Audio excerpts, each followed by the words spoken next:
We are all born on this beautiful planet, and we're all born free, and yet we cannot move around freely. We cannot live where we choose to. We have to follow rules and laws that we didn't agree to when we were born. We have to work to pay taxes and to earn this thing called money. We didn't agree to that either when we were born. We didn't agree to be given a number and be treated like a corporation. We are living, breathing human beings. We're not numbers of infinite soul and flesh and blood. And yet that's not how we're being treated. The restrictions on humanity are endless, and they're getting worse by the day. The current situation is very simple. Every socio-political system has failed us. This is why we're in this mess. Otherwise, we wouldn't be talking about this stuff, right? If it was hunky-dory. Humans everywhere live in misery. There seems to be no happy outcome to the political and economic mess of the planet. Every year, every month, it gets worse.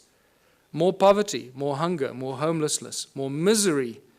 The global economic collapse is imminent. The fact that we still have a global economic system is actually miraculous, but it is a clear indication how powerful those individuals are that control the global economy. They have infinite power as it is now. Only us, only we can do something about it. And there's some simple things that we can do about it to change everything about our lives and how we continue living as living, breathing human beings and not numbers and corporations or fictional entities. 1/3 of the world's food goes to waste. This is spectacular. What kind of creatures have we become that we deny 1/3 of the global population food because they don't have money? We don't hand it out, we dump it, we destroy it, because we can't give it to them for free. They need money, they need to work, lazy bastards. Do some work, go get a job, become a respectable member of society, get a job. We don't need jobs. It's the last thing we need. Every time I hear politicians say, we're going to create jobs, I sense shivers down my spine. It's the last thing we need. Busyness. Keep you busy, running around, forgetting what you should be doing, what kind of life you should be living. It's all encoded in the language that we use. How did it get so bad? This is where we get back to what we've just been to, the ancient civilizations. A small group of royal political families and the banking elite families took control of the world. This didn't happen last year or 100 years ago. This happened thousands of years ago, people. It started with the Sumerians about 6,000 years ago in the Middle East, in Sumeria. When the Sumerian tablets tell us, when kingdom was lowered to earth from heaven, that's why I pointed it out to you. They tell us, kingdom was lowered to earth. Suddenly we see these priest kings appear out of nowhere. How did these guys suddenly took on this higher than thou situation? Who the hell are they? Where did they come from? Oh, people lived happily, and suddenly one guy said, hold on, I'm going to be your king. You're going to have to work for me and pay taxes. Screw you, buddy. I don't know. So how did these priest kings in ancient times become so powerful? Because they were appointed by the gods. I'm not talking about God with a big G here. I'm talking about the gods with a small g, these arrogant pricks that came here and disturbed us on this beautiful planet. And what happened next after they appointed the priest kings? The most spectacular, miraculous thing happened. These priest kings created money. Money is not part of natural evolution. This is a complete misunderstanding of human history. Anyone that teaches you that has not done their homework. Money was maliciously introduced in ancient times as a tool of enslavement, the absolute tool of enslavement, and we are feeling the worst brunt of it right now.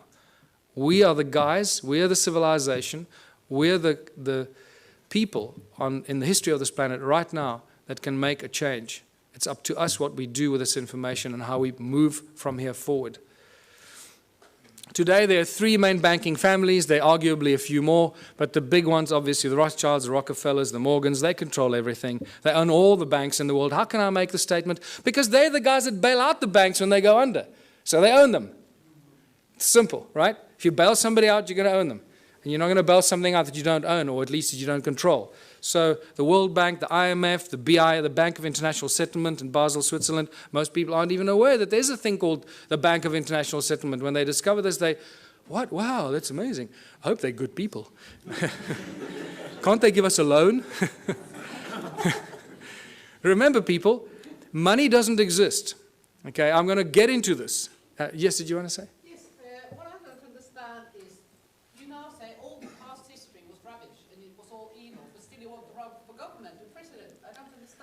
Okay. Believe in the system, but everything else is rubbish. No, no, no, no. I don't, no, no.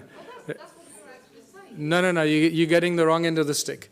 We created the, yes, you are. We created the Ubuntu Liberation Movement. I'm going through it now. Just hold on. You'll understand where I'm going with this. Okay. There's going to be another point in time to ask questions. Okay. I discussed this because this is quite central for our understanding of who we are. Yeah. Okay.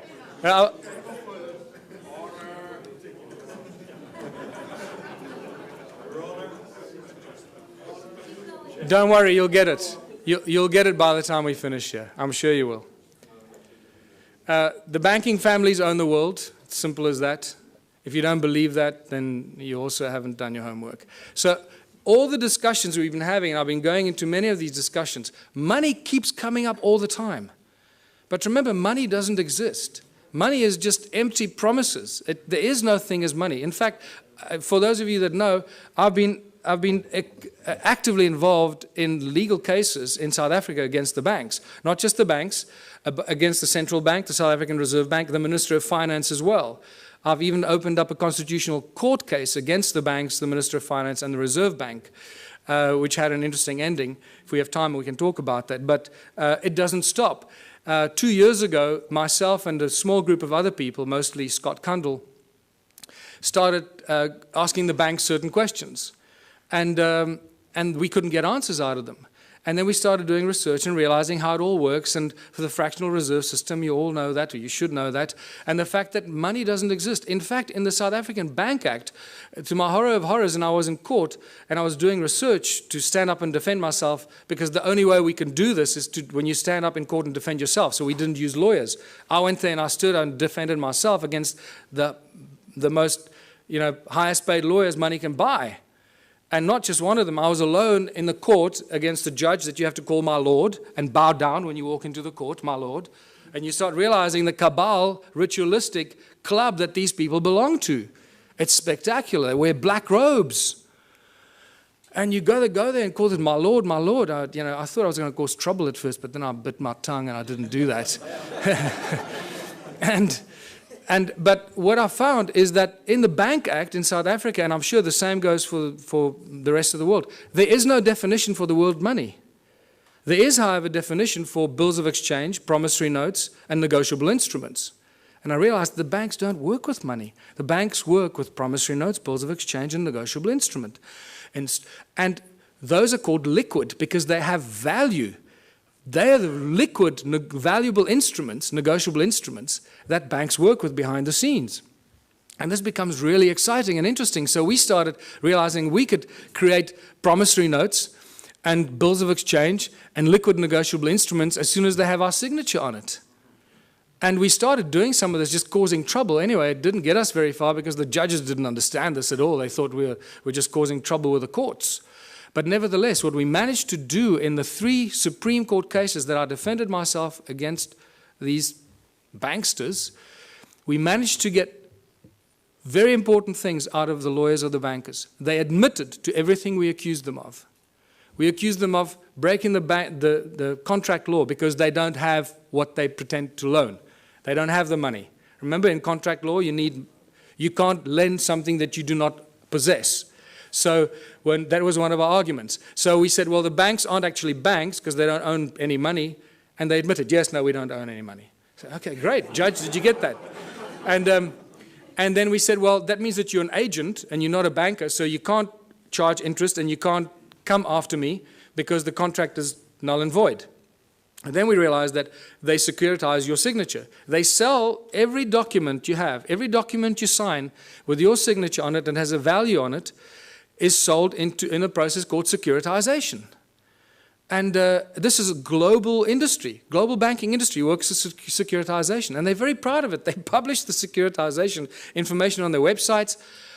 But then when you argue securitization in court, they deny it. They say, no, we don't know what you're talking about. No. And the judges don't go and do their homework because the judges are so blinded by the banks and the lawyers, they just follow. They just can't imagine that the banks could be lying. So they agree that they practice securitization. Well, first of all, they denied that there is anything called securitization. They accused us of being fanciful and making things up, and that they didn't have money to lend. We accused them of not having locus standi or any rights to start the action against you because they sell your documents and your contract to a third party called a special purpose vehicle. And that special purpose vehicle company is a third party that takes complete ownership of your property, your car, your credit card debt, your overdraft. Everything is securitized by the banks because they don't have money. That's how they make money for themselves. It's all shuffling paper and bookkeeping entries and selling empty promises. And this is how junk bonds are created, because once you haven't paid on your bond, 3 months after you haven't paid on your home loan, your bond, that goes stale. What the SPV does, they then claim insurance on it, and they file it. So the SPV gets paid, the bank has been paid the moment they sell your signature to them. Everyone's been paid, but you keep paying for your home loan for the next 30 years. The moment you stop paying, the bank comes after you, says you owe us money. There's a contract, my lord. See, he signed a contract, he owes us money. And the judge doesn't for 1 second say, well, hold on, let's look at the validity of this contract. Do you have rights to this contract? Who owns the property? So this has now been exposed. We are this close in South Africa. Myself and Scott Kundle from New Economics Rights Alliance, we're this close from bringing down the banks. Yes. This close. Yes. So,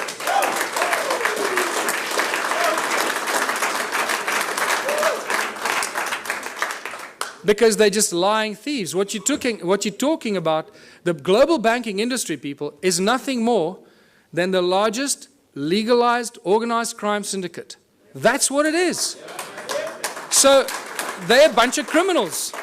We've got to do something about it to stop it. So I've got 2 cases against the banks now. One of 5 counts of fraud, which they haven't argued any of the points. They've argued why I'm claiming all the money that I'm claiming. They're not arguing any of the points.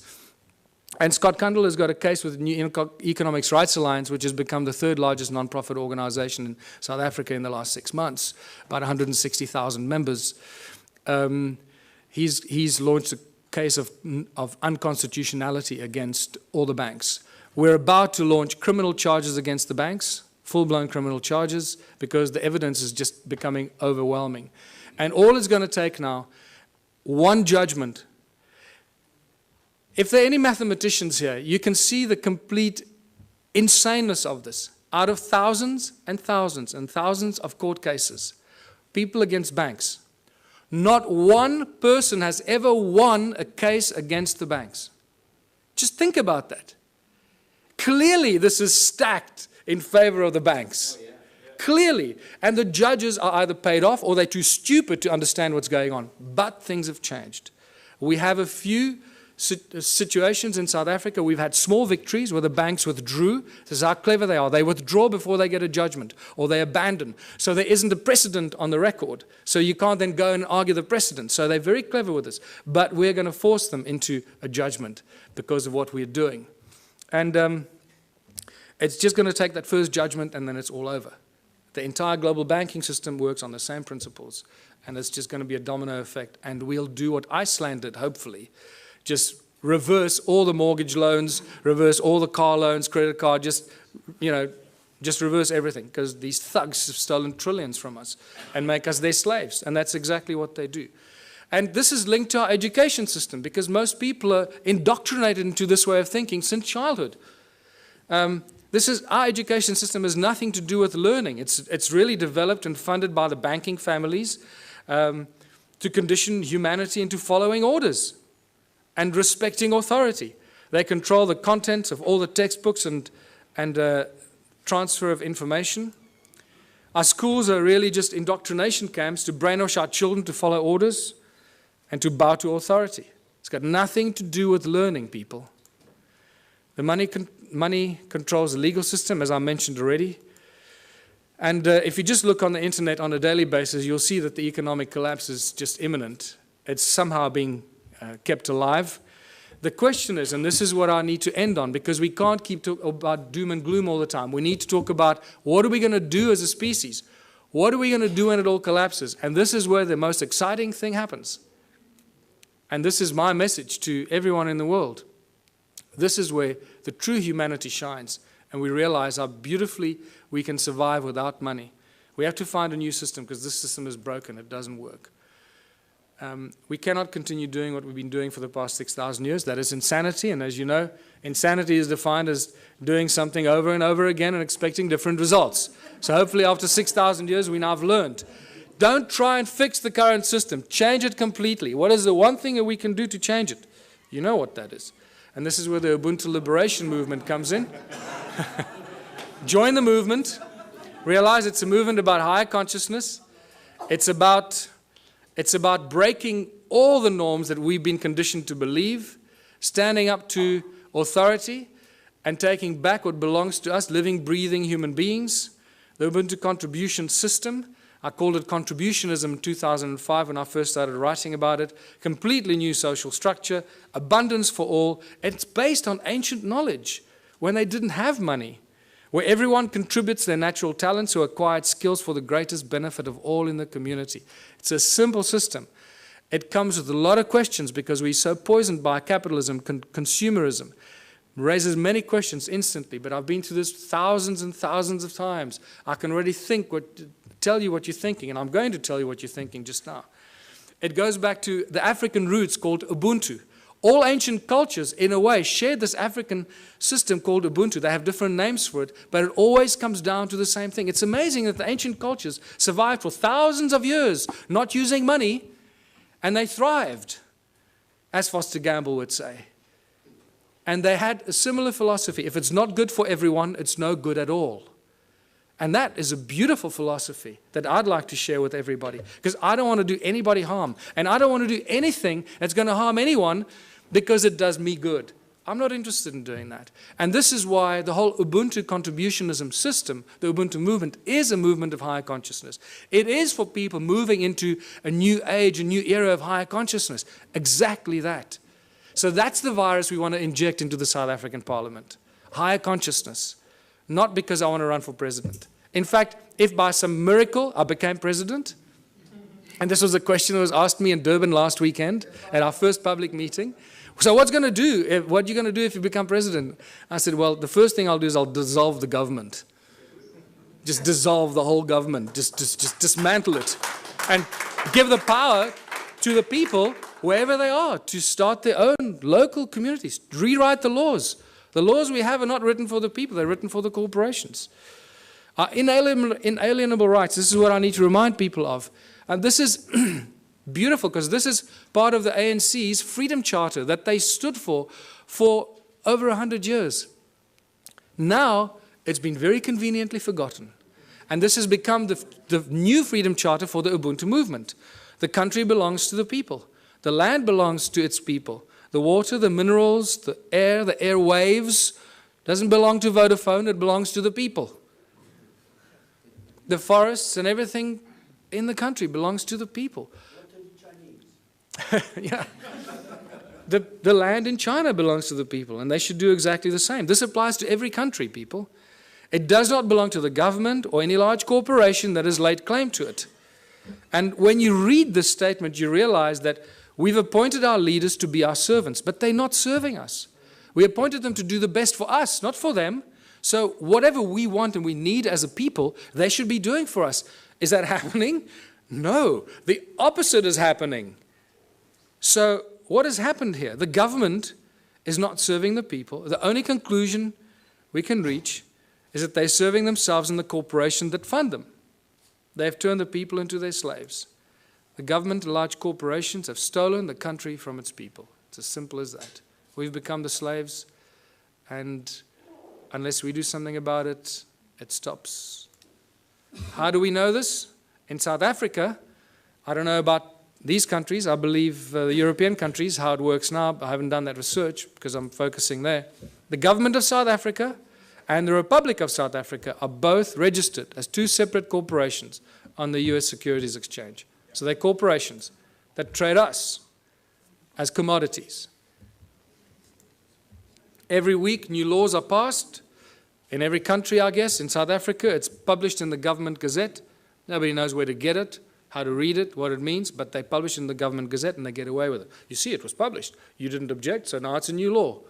That's how they get away with it. But every week they publish new laws that we don't understand and we don't want. Our laws protect the corporations. They do not serve the people. Corporations have more rights than living, breathing human beings. I've witnessed this in my own presence in court on 3 occasions. And the fun gets better every day. Because, you know, for those of you that have been following some of what I've been doing, 2 weeks ago, our legal advisor, Raymond Dix, was attacked in his house by 10 armed men, tied up and held at gunpoint for 3.5 hours while they ransacked his office, his home office. They made it look like a robbery, but when they left and very carefully removed his computer, his hard drive, his backup hard drive, and his secondary hidden backup hard drive, which they knew exactly where it was, they left with only 2 other things. The legal files pertaining to my actions against the courts, the banks, and Scott Kundal's files, the New Economics Rights Alliance, the Ubuntu movement, my movement, and New Economics Rights Alliance. Those are the only files, legal files, that disappeared. So it's very clear what's going on here. The banks hit us where it hurts most, that our nerve center removed all our research, documentation, and files, but we had backups elsewhere.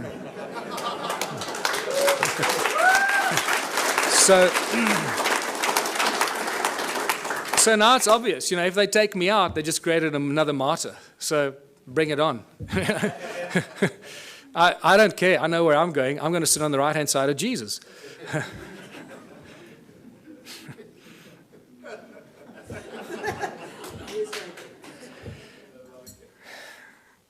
We need a whole new legal system written for the people, by the people, not by the corporations and the governments that want to schneid the people into the ground. Everything in South Africa and in other countries belongs to the people. Eskom, for example, is the electricity supply giant. It supplies most of Africa with electricity. All the installations of Eskom belong to the people. The coal they use that they get out of the ground to charge us for the electricity belongs to the people because the coal belongs to the people. Sasol is the coal to liquid petroleum company that was paid for by the taxpayer. The technology was developed from German technology in the 1920s. That was paid for by the South African taxpayer, all the early installations for Sasol. So all the fuel that we should be driving on in South Africa, we should have virtually for free because all the components belong to the people. The railways run every day, but they don't transport people. They transport coal and wood. Everything for the corporations, nothing for the people. You can't catch a train anywhere in South Africa. And so it goes. The forestry, the minerals. Forestry, between Sappi and Mondi in South Africa, they own more than 1 million hectares of land that they somehow managed to take possession of. Who gave it to them? The people didn't agree to give it to them, but it belongs to them. So you can see how this theft of the land and all the inalienable rights of the people of the land have been stolen and given to corporations. So the government and the large corporations have stolen the country from its people. It's obvious. What do the people need? This is where we start seeing the beautiful side and how simple things can be. What do we need? We need food, water, love, friendship, homes, tables, chairs, knives, forks, gardens, clothes, technology, healthcare, arts and culture. We need everything that each and every one of you can imagine and beyond. We need everything, and we should have all of it because there should be no hurdles to achieving this and having that, right? We do not need money. Did you see money anywhere in that list? No, we don't need money. Money gets in the way. Money is the obstacle, is the hurdle to all progress. Money does nothing. People do everything. People plow the lands, grow the food, build the bridges, build the rockets, solve the mathematical equations, create the technology. People do everything. Money does nothing. Money is just the obstacle to all this incredible progress. People create the arts and the culture. Money does nothing. The origins of money goes back to Sumeria once again. These Sumerians, the first forms of money were really little clay tablets. They were tokens of exchange. And then eventually they started minting them, as you know. So for millennia, great minds have stood up against the abuse of humanity through money. It's not something new. Julius Caesar stood up against the money, the powers of money. It took back from the money changers the power to coin money and minted coins on benefit of all. With this new plentiful supply of money, he established many massive construction projects and built great public works. And we all know what happened to Julius Caesar. St. Thomas Aquinas in 1225 said that the charging of interest is wrong because it applies to double charging, charging for both the money and the use of money. In fact, church law in the Middle Ages forbade the charging of interest on loans and even made it a crime called usury, which we know very well today. And even Jesus, in his last year of life, probably the only physical force he ever applied was threw out the money changers out of the temple because they were abusing the people. And this is by far the most cutting statement made in recent times, Thomas Jefferson, because this is what we find ourselves in today. I believe that banking institutions are more dangerous to our liberties than standing armies. If the American people ever allow private banks, remember all our banks in the world, virtually all the banks are private banks, private corporations, whose interest is making profit at all cost. So if the American people ever allow private banks to control the issue of their currency, first by inflation, then by deflation, the banks and the corporations that will grow up around the banks will drive the people of all property until their children wake up homeless on the continent their fathers conquered. That's where we are standing today. All over the world, this is the situation we're in. Money is the obstacle to all progress. It does nothing for society. It is the absolute tool of control by those that control the issue and the printing of money. That's why when I say they own the world, they do. They literally, physically own the world and each of one of our asses. It prevents the natural flow of free energy. And that is very important to this weekend's activities here. Money prevents the natural flow of free energy. So I beg you, everyone present here, remember, it's about free energy, not I'm going to make $1 billion out of this energy. Give it away for free. It'll come back to you in ways you cannot imagine. Do that one thing for humanity. If you find any source of free energy, don't try and make zillions out of it. It will kill you or they will kill you before you can get it out there. Money is the primary cause for the 7 deadly sins. We all know the 7 deadly sins, or have we forgotten them already?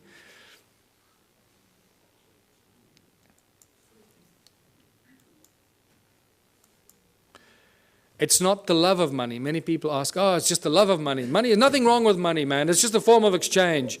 You know, we're so poisoned that we try and argue for it. We try and defend it. That's how poisoned our minds have become. It's incredible.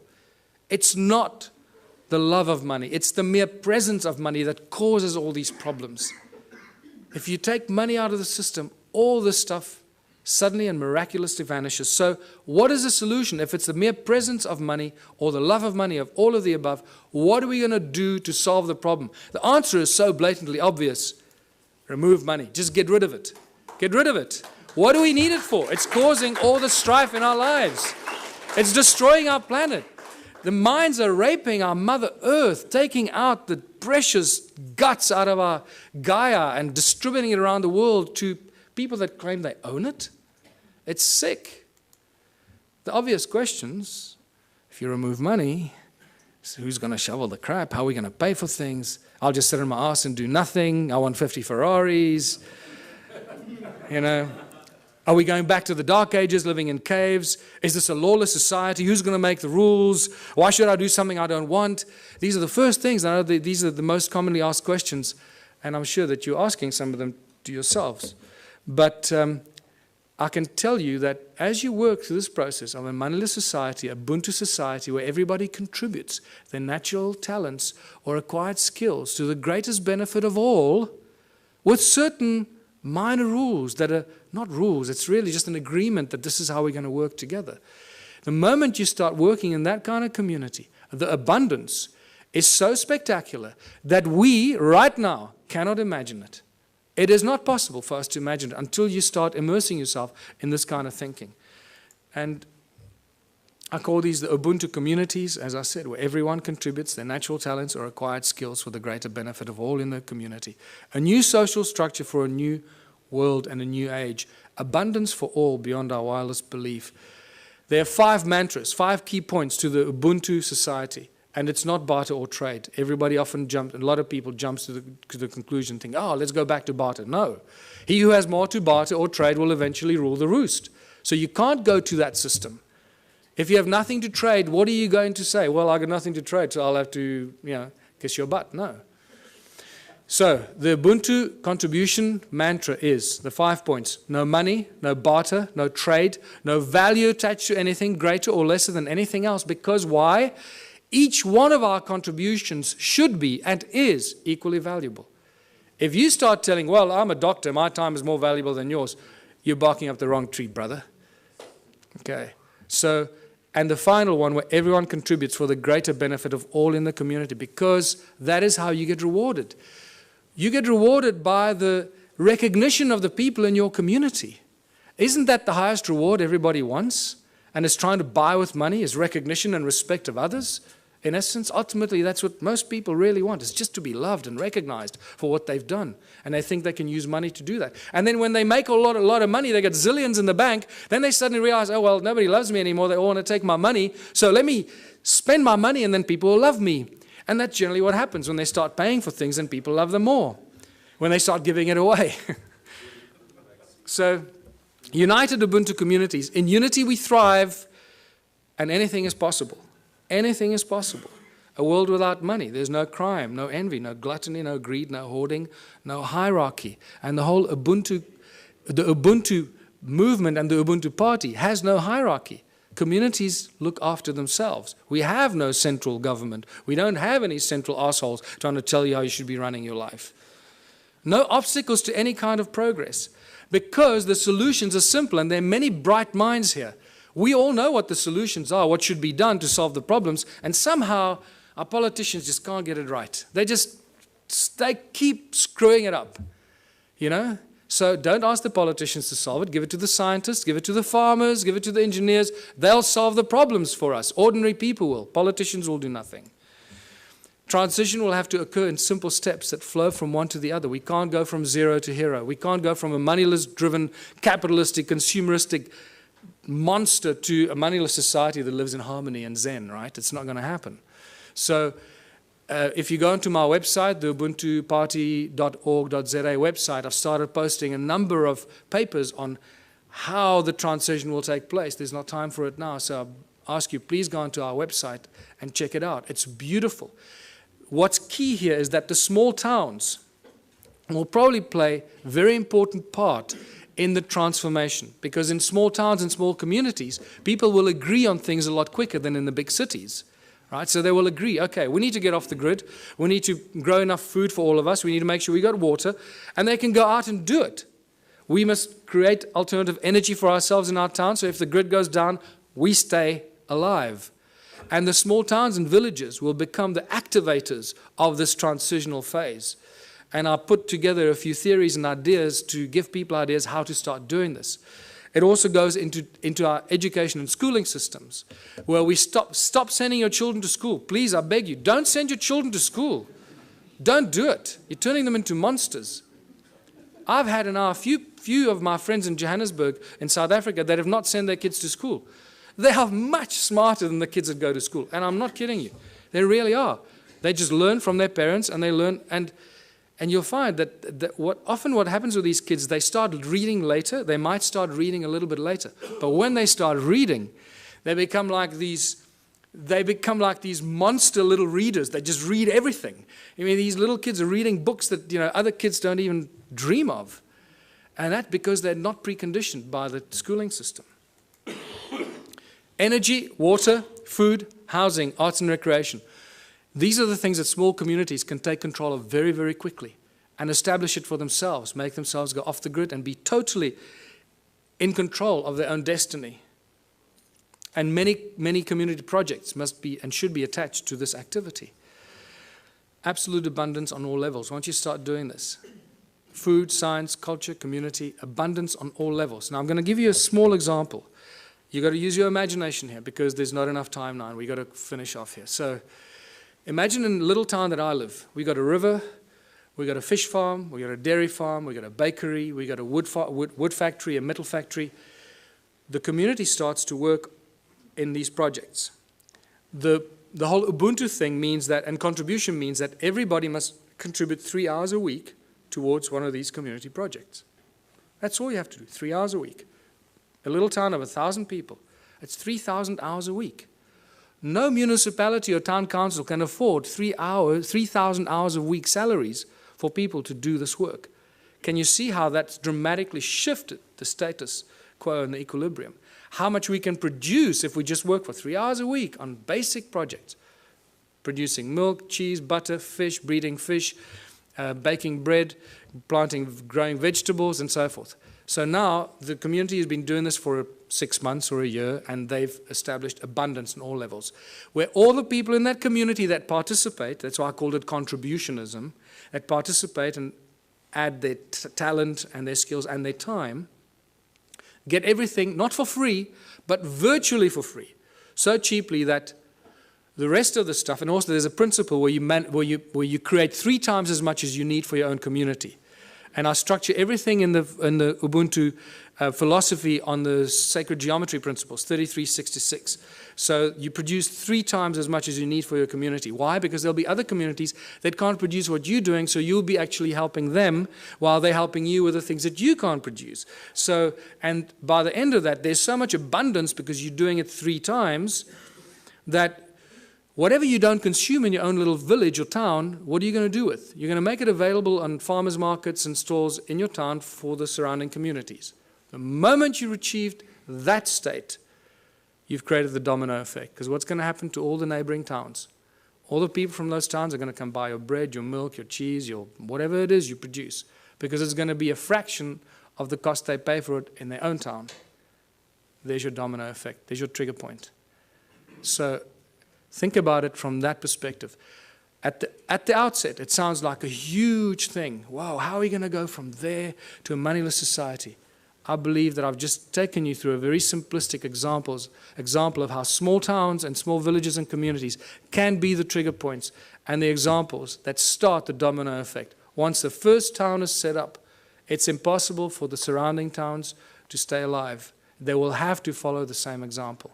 Otherwise, all their businesses will close down. And when they do close down, then they will follow your example. So either they will do it willingly or they'll be forced into it because of stupidity. In the Ubuntu communities, children follow their passion and their dreams. The education system changes completely. There are no classrooms. Children learn real, practical skills. So by the age of 16, they've done everything. They've baked the bread. They've worked in nuclear laboratories. They've built rockets. They've built homes. They've built earth ships. They've planted seedlings and grown fruit. And they'll be so wise by the time you're 16 because you've had all this experience. You'll be smarter than all the professors in the world thrown together today.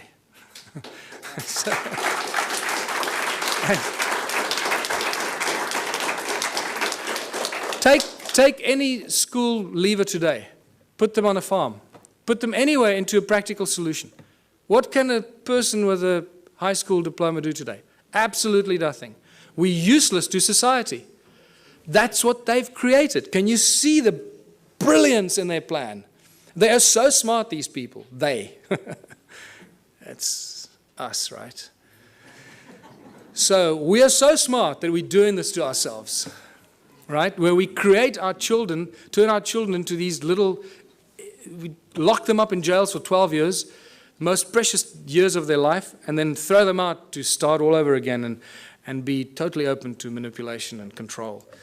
So master teachers, only when a community decides that you're a master shoemaker or you're a master rocket scientist or you're a master baker or a master this, only the community can decide who they will allow to teach their children. Isn't that a better system than teachers that go and get some diploma and they're real assholes and they teach your child? You go, God, how can that? I'm not going to let that teacher teach my child. The community will have the final say. So when I say decentralized government, that's how fine it becomes. The community chooses who their master teachers are, the people that they have respect for and the people that they honor for their capacity and their ability. And this is how we grow, how we build Ubuntu communities, because only out of unity comes infinite diversity and abundance. Only out of unity. Anything else is a futile exercise that will bring us back to the same point at some future point in time. So I'm going to end here because this is the end. Join the Ubuntu Liberation Movement. It's not just a South African entity. We've had various people around the world say to us, can we start the same thing in wherever? Yes. Go online. Start the same thing. Use all the material I've published. Put it out there. Share it with everybody. and become part of this transitional phase. And thank you for listening. I hope I gave you some food for thought.